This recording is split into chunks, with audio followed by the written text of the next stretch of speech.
நீங்கள் பார்த்து கொண்டிருப்பது நியூஸ் 21 செய்திகள். தமிழ்நாடு செய்திகளை உடனுக்குடன் தெரிந்து கொள்ள நியூஸ் 21 செய்திகளை பாருங்கள்.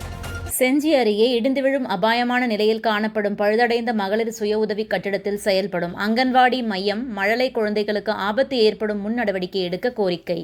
விழுப்புரம் மாவட்டம் செஞ்சி அடுத்த தென்பாலை ஊராட்சியில் பட்டியலின மக்கள் வசிக்கும் பகுதியில் மேல்மலையனூர் ஒருங்கிணைந்த குழந்தைகள் வளர்ச்சி திட்டத்தின் கீழ் செயல்பட்டு வரும் அங்கன்வாடி மையத்தில் 25 மழலை குழந்தைகள் கல்வி பயின்று வருகின்றனர். இந்த அங்கன்வாடி மையத்திற்கு கட்டிட வசதி இல்லாததால் தற்காலிகமாக பழமை வாய்ந்த மகளிர் சுய உதவி குழு கட்டிடத்தில் அங்கன்வாடி மையம் செயல்பட்டு வரும் நிலையில் அந்த கட்டிடத்தின் உறுதித்தன்மை கேள்விக்குறியாக உள்ளதால் பெற்றோர்கள் அச்சம் தெரிவித்துள்ளனர். குறிப்பாக அந்த கட்டிடத்தின் பில்லர் மற்றும் மேற்கூரை சிமெண்ட் கலவை பெயர்ந்து விழுந்த வண்ணம் உள்ளதால் எந்நேரமும் இந்த கட்டிடம் இடிந்து விழும். அங்கு கல்வி பயிலும் மழலை குழந்தைகளுக்கு எந்நேரமும் ஆபத்து ஏற்படும் அபாயமான சூழல் நிலவுகிறது. மேலும் அந்த கட்டிடத்தில் மின்சார வசதியும் இல்லாத நிலை காணப்படுகிறது.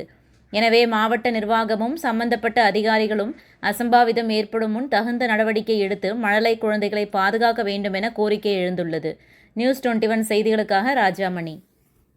ராணிப்பேட்டை மாவட்டம் ஆற்காடு பேருந்து நிலையத்தில் மாதந்தோறும் பௌர்ணமி அன்று அன்னதானம் வழங்கி வரும் Sri Jothilingeswarar சிவனடியா Seva public charitable trust பல்வேறு ஆன்மீக பணிகள், பள்ளி மாணவ மாணவிகளுக்கு உதவி செய்தல், மரம் நடுதல், இரத்த தான முகாம் நடத்துதல், மருத்துவ முகாம் நடத்துதல், துப்புரவு பணியாளர்களுக்கு நலத்திட்ட உதவிகள் வழங்குதல் போன்ற எண்ணற்ற பொது சேவை பணிகளை செய்து வருகின்றனர். இதில் உதவி செய்ய விருப்பமுள்ளவர்கள் தொடர்பு கொள்ளவும். நிறுவன தலைவர் ஜெய் மாருதி சரவணன், எண் 3, ராஜ முதலியார் தெரு, ஆற்காடு, ராணிப்பேட்டை மாவட்டம். மேலும் விவரங்களுக்கு 9040459522 809818172924 என்ற எண்ணை தொடர்பு கொள்ளவும்.